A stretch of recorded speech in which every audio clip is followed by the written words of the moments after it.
Мына қазір разрешение қосып алсам ғой, бәрі толық емес. Қайырлы күн, құрметті әріптестер.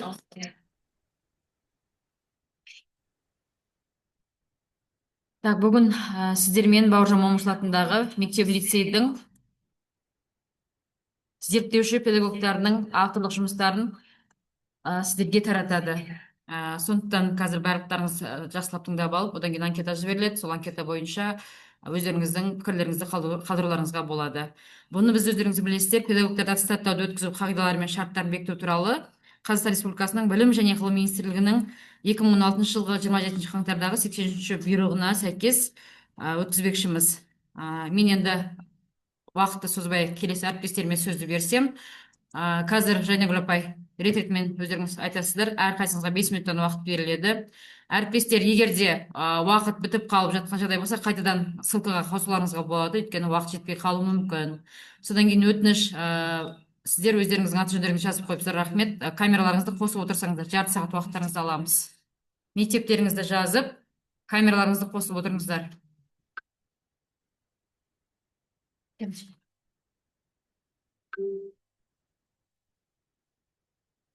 Сәлеметсіздер ме, құрметті әріптестер? Бүгін мен авторлық программам ұлттық ою-өрнек арқылы оқушыларға эстетикалық тәрбие қалыптастыру дейді. Жалпы біздің ұлттық ою-өрнектерді біздің сабақ барысымызда қолдануға өте қажет деп ойлаймын. Себебі көне оюларды әлі күнге дейін біздің кейбір оқушыларымыз жақсы түсіне білмейді. Сол үшін мен 5-ші, 6-ші, 7-ші сыныптарға арналған элективный курс программамды жазып бекіткіздім. Енді қазір менде бұл жерде ең негізгі айтайын деп отырғаным, жалпы оқушыларға жалпы эстетикалық тәрбие беру, оның балалардың ұлттық мәдениетке қызығушылығын арттыруға, балалардың қол еңбекке бейімді үйренуіне, және оны талғап нәрсені ретте алуына, заттардың барлығын дұрыстап, нақтылап жасай алуына осы менің программамды қосуға мен өзім балаларға керек нәрсе болғасын авторлық бағдарламамды жаздым. Енді бізде көне оюлар бар. Міне, мысалы өздеріңіз көріп отырсыздар, көне оюлар бар. Көп қолданыста болмаған. Қазіргі жағдайда сол оюлардың түрлерін кішкене ақырындап балалардың еңбегіне кіргіздірдім. Ол жерде мысалдап айтқан кезде, төрт түй деген ою бар, мысалы құс тұмсық деген ою бар. Қазір көп қолданыста қолданатын өзіміздің қошқар мүйіз оюларымыз бар. Осылардың барлығын мен программамның ішіне сыйыстырдым. Ең негізгі менің міндетім бұл жерде балаларды заманауи, осы ою-өрнектер заманауи, заман талабына қарай әртүрлі дизайнда қолдану, киімде, үй тұрмысында қолданатын заттарға дизайндарын өзгертіп әдемілеп жасауға мен осылай балаларға үйретуге дайындадым.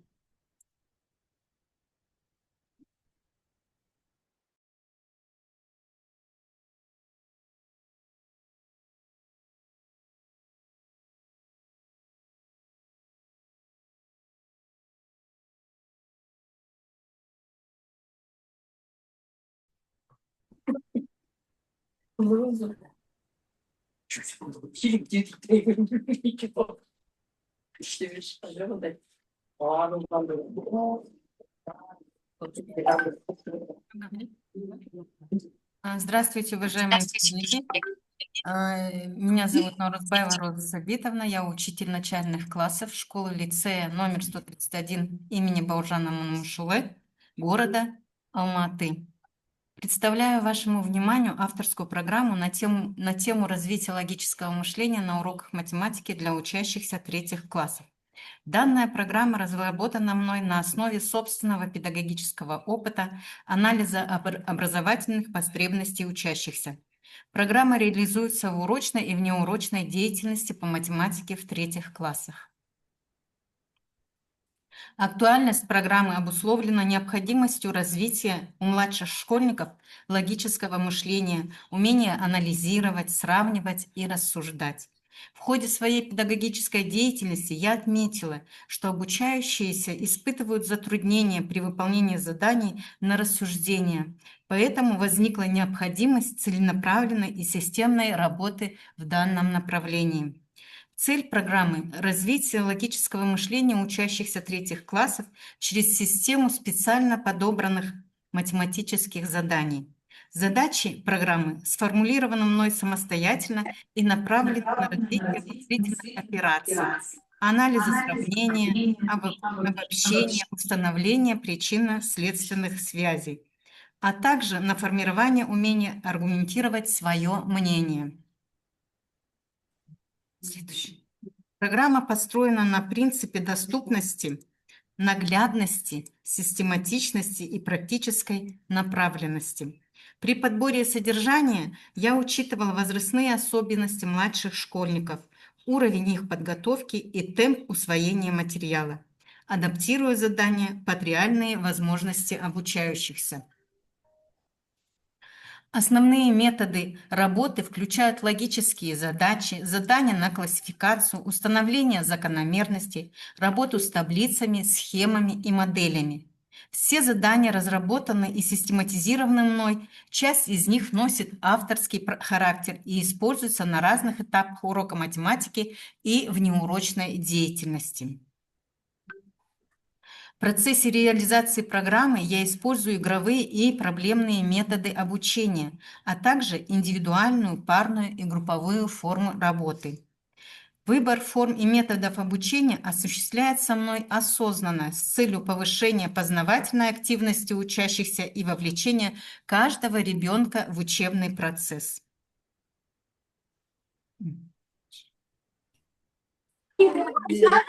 На слайде представлены некоторые задания, используемые в программе.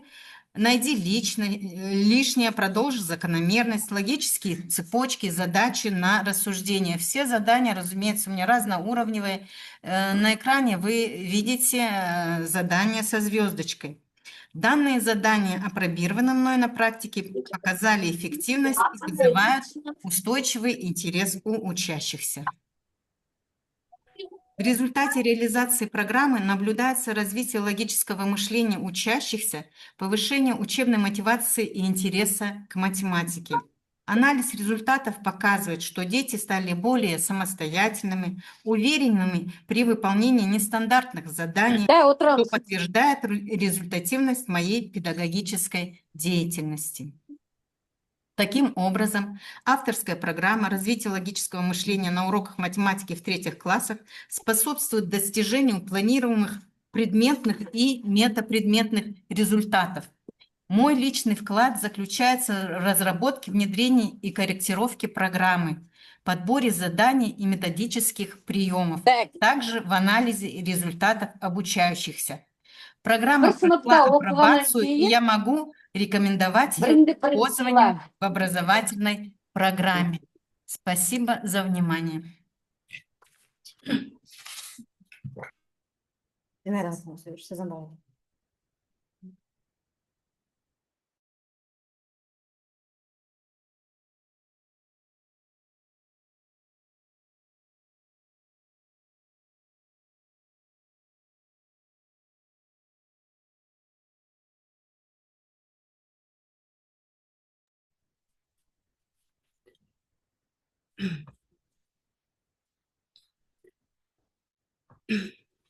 Сәлеметсіздер ме, әріптестер? Мен Сазанбаева Динара Каряновна, номер 131 мектеп лицейдің бастауыш сынып мұғалімімін. Менің авторлық жұмысымның тақырыбы қазақ тілі пәніне арналған грамматикалық тапсырмалар деп аталады. Менің бағдарламамның мақсаты қазақ тілінің теориясын қайталай отырып, оқуға сауаттылығын тексеру, оқу барысында меңгерген білімдері мен дағдыларын өмірлік жағдайларда қолдана білу ептіліктерін бағалауға бағыттау, шығармашылық қабілеттерін дамыта отырып, зейіні мен іскерлік машығын бірте-бірте дамыту болып табылады. Авторлық бағдарламамның міндеттері. Бірінші, оқыту нысандары мен әдістері, оқытудың жаңа тиімді әдіс тәсілдерін білу. Екінші, оқушылардың жылдам оқу қабілетін арттыру. Үшінші, функционалдық сауаттылығын арттыру. Төртінші, оқушылардың оқылым сауаттылығын арттыру және шығармашылыққа, ұқыптылыққа баулу болып табылады. Авторлық бағдарламамның өзектілігі. Қазіргі білім беру жүйесінде оқушының пәнге деген қызығушылығын арттыру маңызды мәселе болып табылады. Бұл бағдарлама дәстүрлі оқыту әдістерін жаңа тәсілдермен толықтыра отырып, оқушылардың пәнге деген оң көзқарасын қалыптастырады. Жаңашылдығы. Сабақтарда сахналық көрініс, қызықты тапсырмалар мен заманауи технологияларды қолдану және ойын арқылы оқыту әдістерінің жүйелі түрде біріктірілуі болып табылады. Күтілетін нәтиже, яғни оқыту бағдарламасындағы тақырып, негіз болып алынған тақырыптан күтілетін нәтиже. Мәтіндерге оқушылармен осы жұмысты негізге ала отырып, оқушыларда мәтіндерге өз тұжырымын жасай отырып, белсенділік танытады, шығармашылық тұрғыда ойлау, шешім қабылдай алуға дағдыланады, тапсырмаларға грамматикалық талдаулар жасай алады. Қазақ тілінен грамматикалық тапсырмалар орындау оқушылардың ашылуына, ойын жеткізуіне, сөздік қорының молаюына көмектеседі. Грамматикалық тапсырмалар сабақта оқушылардың қызығушылығын арттырумен қатар, олардың білім деңгейінің өсуіне үлес қосатыны белгілі. Сыныпта сұрақ қою маңызды дағдылардың бірі болып табылады.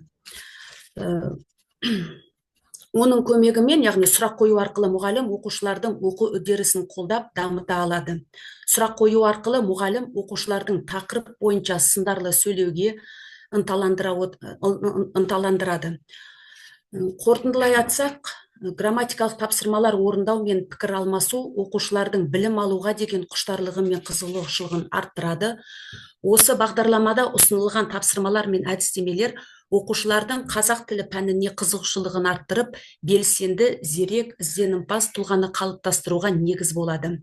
Бағдарламаны жүзеге асыру барысында қолданылған әдебиеттер мұғалімдер мен оқушылардың ғылыми, теориялық және әдістемелік дайындығын жетілдіруге арналған маңызды құралдар болып табылады.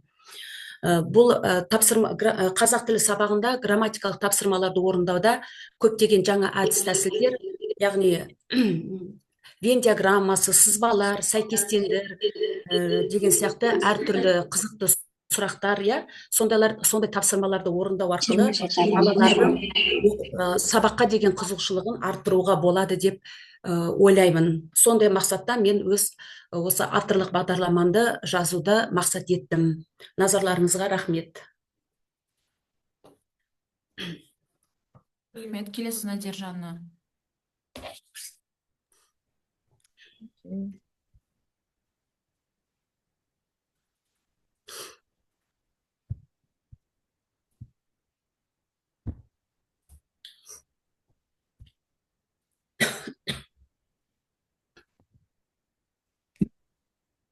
Надержанна, вам видно, да, все? Демонстрация? Да, видно. Потом можете Теперь видно. начинать. Сейчас я увеличу. Okay, hello everyone. First, I want... Слышно, да, меня? Вас слышно? Okay, first I want to introduce myself. My name is Gusmanova Nadia Erjanovna. I am an English teacher at the school Lyceum 131, named after by Baujan Momashula.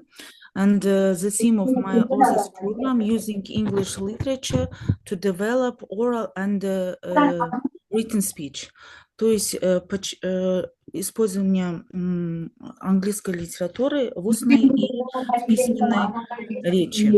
Why literature matters for communication skills? First, it's vocabulary and expression. То есть это словарный запас и выражение. Literature exposes students to a rich tapestry of vocabulary, varied sentence structures, and a sophisticated expressive language. Broadening... Нет, вторая пусть будет. Broadening their linguistic repertoire. Under critical thinking, это, конечно, критическое мышление, engaging with and analyzing complex literary text, building essential critical thinking skills, which are fundamental for both clear, coherent writing and confident, articulated speaking. Okay, next, следующее. The power of storytelling in oral speech, то есть сила рассказа в устной речи. Stories from classics like Shakespeare, for example, or Charles Dickens captivate students emotionally and intellectually, providing powerful narrative for discussion. Oral presentation on literary themes actively encourage clear articulation. For instance, students delivering book talks or dramatic readings or expect significantly improve their fluency, pronunciation, здесь также важно произношение, and overall confidence in public speaking. Следующее. Next. Writing skills through literary analysis. It's structure argumentation, структурирование аргументации, diverse essay types, это разные виды эссе, and academic standards, академические стандарты. Okay, next. Следующее. Then building vocabulary and grammar via literature. Это построение грамматики и словарного запаса через литературу. It's conceptual learning of new words through the impressive words of poetry, drama, and prose, significantly retention and understanding, or grammar lessons and analyzing figurative. Okay, next, следующее. Classroom strategies to link literature and speech. First, it's Socratic seminars, the second, creative projects, and the third, it's feedback. Следующее. Overcoming challenges and supporting all learners. First is differentiated learning, multimedia and technology, peer review and reflection. Следующее. Transformative outcomes beyond the classroom, it's the integrated approach prepares students for significant high school success and equips them for future academic and professional challenges through mystery of language arts. И следующее, последнее, кажется.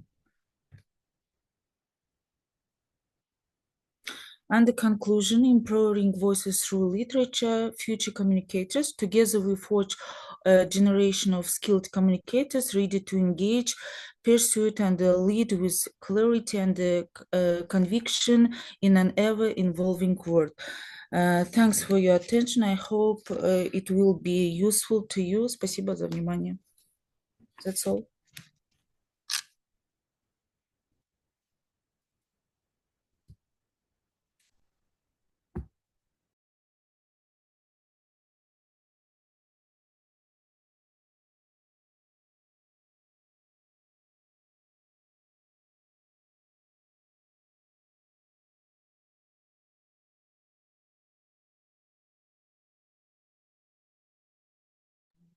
Вот это может быть.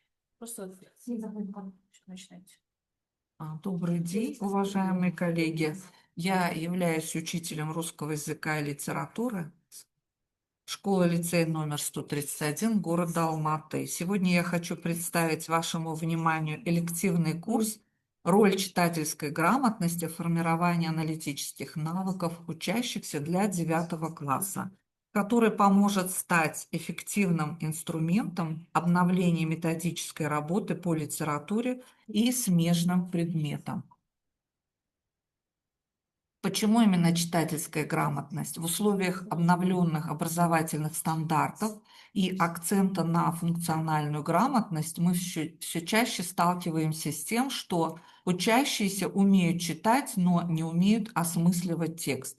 Именно поэтому роль читательской грамотности в формировании аналитических навыков нельзя переоценить. Читательская грамотность – это не только способность понимать содержание прочитанного, но и умение критически осмысливать информацию, задавать вопросы, сопоставлять прочитанное с реальностью и делать аргументированные выводы. Поэтому художественная литература в этом процессе выступает идеальной учебной средой, так как она многослойна и требует вдумчивого чтения. Логика курса – это понимание, анализ и интерпретация. Курс выстроен по четкой методической логике. Но в основном мы берем художественную литературу для 9 класса. Например, при изучении повести Тургенева «Ася» учащиеся сначала фиксируют сюжет и образ героини. Затем анализируют внутренний конфликт рассказчика и на этапе интерпретации выходит к осмыслению темы, это упущенного жизненного выбора. Таким образом, один и тот же текст становится основой для формирования разных уровней мышления, а не просто объектом пересказа. Дальше также ведется работа с неявной информацией как ключевая задача. Особое внимание в курсе уделяется умению работать с подтекстом. Например, при изучении рассказа «Куприна гранатовый браслет» учащиеся учатся понимать, что главное здесь это не только сюжет, но и символика, детали, авторская позиция – и анализ образа Желткова позволяет формировать навыки аргументации, сопоставления фактов и оценки нравственного выбора героя. То, что напрямую связано с заданиями высокого уровня сложности. А также мы используем сплошные тексты в основном, но я использую также не сплошные тексты или смешанные тексты, при работе с которыми требуются навыки анализа, сравнения, интерпретации, формирования выводов, оценки достоверности или полноты содержания текста.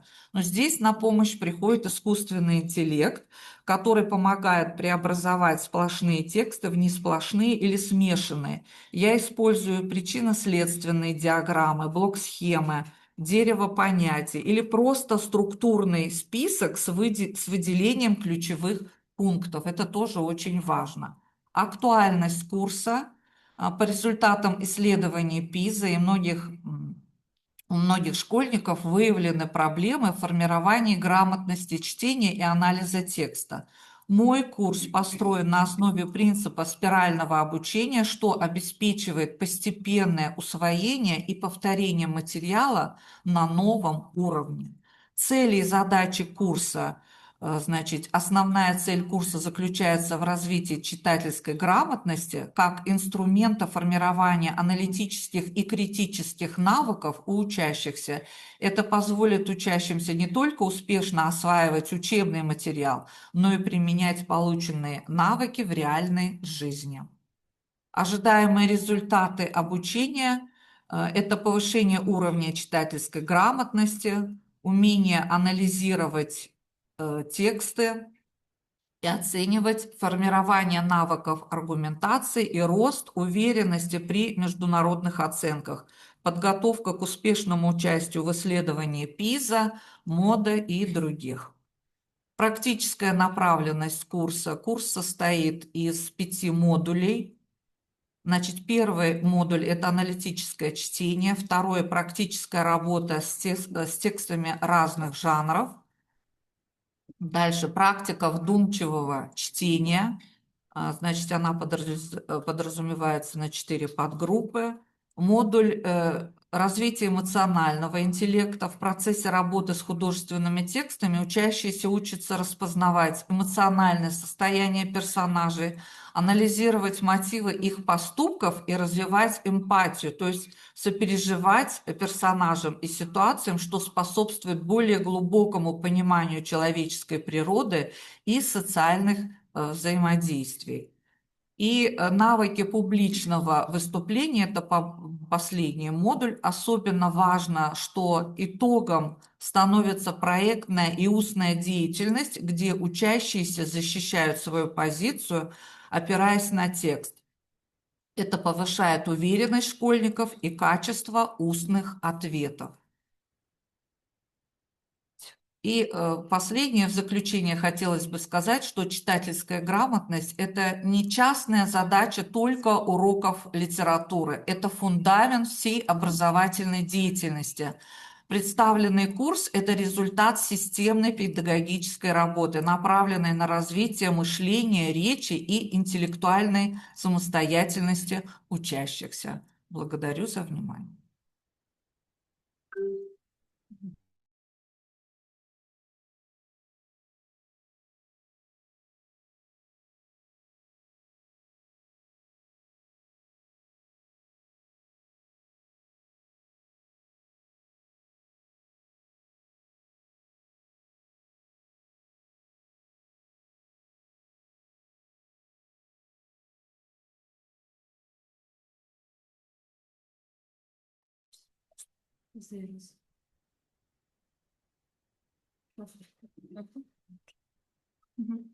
Қайырлы күн әріптестер, менің аты жөнім Ниетова Гүлжан Шілтебаевна, Бауыржан Момышұлы атындағы нөмірі 131 мектеп лицейдің бастауыш сынып мұғалімімін.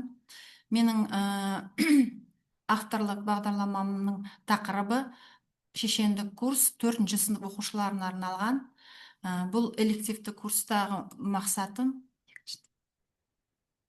мақсат міндеттері мынадай болып табылады. Оқушылардың ойларын жүйелі түсінікті етіп жеткізуге үйрету, сөздік қорын дамыту, нақыл сөздер, мақалдарды пайдалана білу, шешендік сөздерді жаттап, орынды пайдалана білу, оқушылардың тұлға ретінде қалыптасуына тигізетін әсері, ақыл ойын дамыту, адами құндылықтарға баулу, ана тілімізге деген құрметпен қарауға баулу, оқушыларды қазақ халқының шешендік өнерімен таныстыру, оны ұғындыру, оқушыларға адамгершілік, әділдік, парасаттылық сияқты құндылықтарды сіңіру. Енді мен осы жерде тағы да айтып кететін өзімнің тағы бір ойым, мен өзімнің бір ұстанымым бар, принципім ол жаңағы оқу мен тәрбие ол егіз деп ойлаймын. Өйткені біз оқу арқылы біз тәрбиелеуіміз керек. Тәрбиесіз ол оқу, ол құры оқу болғанменен оның ешқандай оның адамға да айналасында да сол білімді адамның өзінің басқа адамдарға тиер пайдасы кемде кем ау деп ойлаймын. Сондықтан осы шешендік өнерде енді шешендік өнермен кімдер айналысқан? Біздің билеріміз, ақындарымыз айналысқан, солардың аузынан шыққан сөздер ғой. Енді ол кісілердің жаңағы айтқан сөздері, істеген іс-әрекеттері бүгінгі ұрпаққа ол үлкен тәрбие болып табылады. Мысалы, мен бір осы шешендік өнер деген бағдарламаның ішіндегі бір тақырыпқа тоқталып кеткім келеді. Шернияз ақынның Байсақал биге айтқаны дейді. Шернияз деген енді ақын жанды адамдар білесіздер, оны қандай жаңағы эмоцияға берілген, сондай өздері дүние жинамайтын, мал жинамайтын адамдар болады. Ал енді Байсақал бидің малы да көп, жаңағы дүниесі көп. Сол жаңағы ақынды менсінбей айтқаны ғой, жаңағы сен есік көрсең есіктен кір, төр көрсең төрден орын ал, төрге шығар қадірің болса. Енді бұл жаңа Шернияз ақынның соңғы шумақтарын айтып тұрмын, өйткені жаңағы менсінбеушілікпен қарағанда жаңағы не қылады ғой, жаңағы осы жерде мен балаларға түсіндіргім келіп тұр да, мәселе жаңағы өмірдегі мәселе жаңағы мақсат баю емес, адамгершілік қалыпта қалу, және сол өзіңнің де сенің де адам екеніңді сен осындай сөздерменен жаңағы дүние мүлкі болмаса да өзінің жаңағы әдемі сөзіменен сондай жаңағы байлардың меселін түсіріп айтып жеткізе біледі деп. Енді 4-ші кластың балалары енді сонша түсіне қоймас, бірақ дегенмен де осындай өлеңдерден бір 3-4 шумақ жаттап алса да олардың өзіне үлкен бір тәрбиелік мәні бар, және де сөздік қорын байытатын өзіні соны жаттап жадына сақтап алса, ол өзінің өміріне азық болады деп ойлаймын.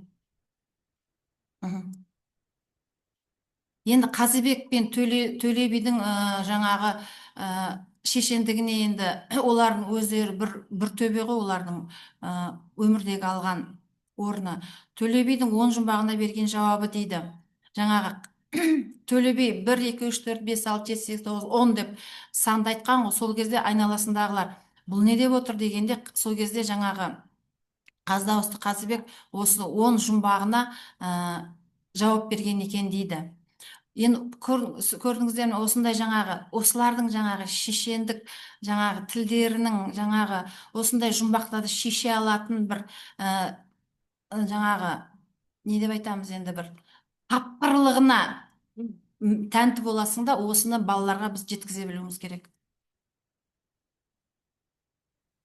Енді қорытындылай айтқан кезде бағдарламада ұсынылған тақырыптарды тек сабақ кезінде талдап қана қоймай, күнделікті өмірде пайдалануға, тілдік қорға енгізуге, түрлі тәрбиелік іс-шараларда пайдалануға болады. Халқымыздың дана билері мен шешендерінің аузынан шыққан қасиетті, терең ойлы сөздері бүгінгі ұрпаққа рухани азық екенін түсінуге жол салады деп ойлаймын. Назарларыңызға рахмет.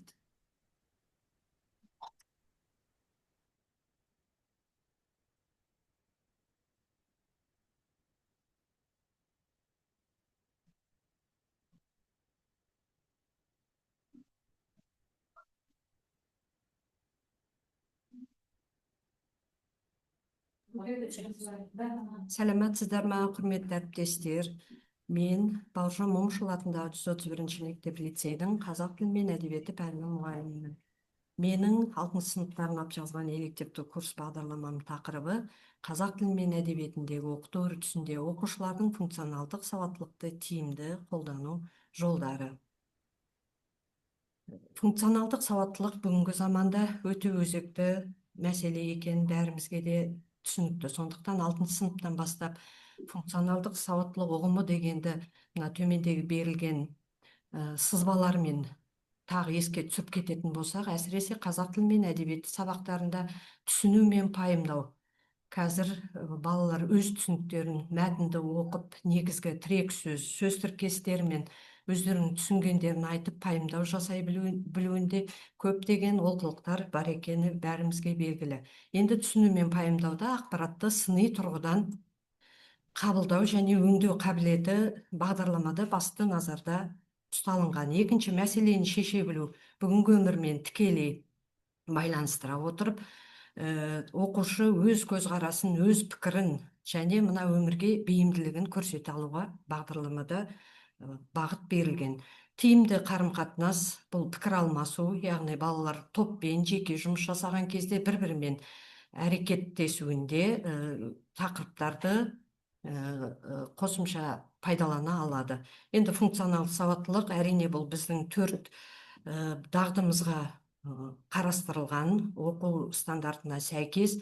Енді негізгі басты мақсат мұнда қолданылған біздің алған білімімізді күнделікті өмірде тиімді қолдана білу. Енді қазақ тілі сабақтарында, жаңа біз бағдарламамызда айтып кеттік, қазақ тілі мен әдебиет сабақтарында. Қазақ тілі сабақтарында бұл бағдарламада қандай дамыту әдістері қолға алынды? Ол диалогты оқыту. Яғни жаңада айтып кеттік, оқушылардың бір-бірімен пікірталасқа түсе білуі, тілдік қарым-қатынас дағдыларын жетілдіру. Екіншісі, шығармашылық жұмысқа баулу.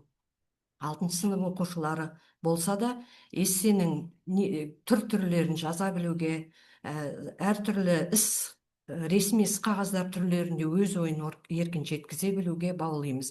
Мәтіндік тапсырмалар ол кез келген қазақ тілінде де, әдебиет сабақтарында да жұмыс жасалынып отырады. Негізгі ойды анықтай алуға, қорытынды жасауға бағыт-бағдар берілген. Келесі. Қазақ әдебиеті сабағында негізгі қандай бағыттарға көңіл аударылған бағдарламада? Көркем шығарманы талдау, оқиғаның себеп салдарын анықтау, өз көзқарасын білдіру. Екінші, әдеби компаративистика, яғни әртүрлі шығармаларды салыстыра білу, ұқсастығын, айырмашылығын таба білуге бағыт-бағдар берілген. Үшінші, шығармашылық интерпретация. Енді бағдарлама негізі 7 бөлімнен тұрады. 7 бөлімде халық ауыз әдебиетінен басталып 4-5 сағаттан тек оқушы мазмұнын ғана меңгеріп қоймайды. Мына бағыттарға негізгі мақсат бойынша жұмыс жасалынады. Яғни тыңдалым, айтылым, оқылым, жазылым дағдылары біздің пәнге қатысты. Одан кейін жаңа айтылған күнделікті өмірде қолдана білу негізгі мақсат болды. Үшінші, сыни ойлау, ақпаратты талдау, жүйелеу және өз ойын жеткізе білу. Міндеттері осы 4 дағдыны басшылыққа алу, әсіресе сыни ойлау, логикалық талдауға дағдыларын қалыптастыруға көп көңіл бөлу, өз ізденістерін, шығармашылық ізденістеріне көп көңіл бөлу. Енді ең соңында күтілетін нәтиже қандай? Біздің жазылған бағдарламамызда әрине қазір мәтіндерді интерпретациялау, негізгі мәтіндегі ойды түсіну, пунктуациялық, грамматикалық, стилистикалық қателерді жібермеуге бағдары өте көп көңіл бөлінген. Одан кейін оқушылардың сөйлеу мәдениеті әсіресе қазір көп талап етіліп жатқан дүниелердің бірі, сондықтан сыни ойлау қабілеттері осы бағдарлама арқылы беріледі. Назарларыңызға рахмет.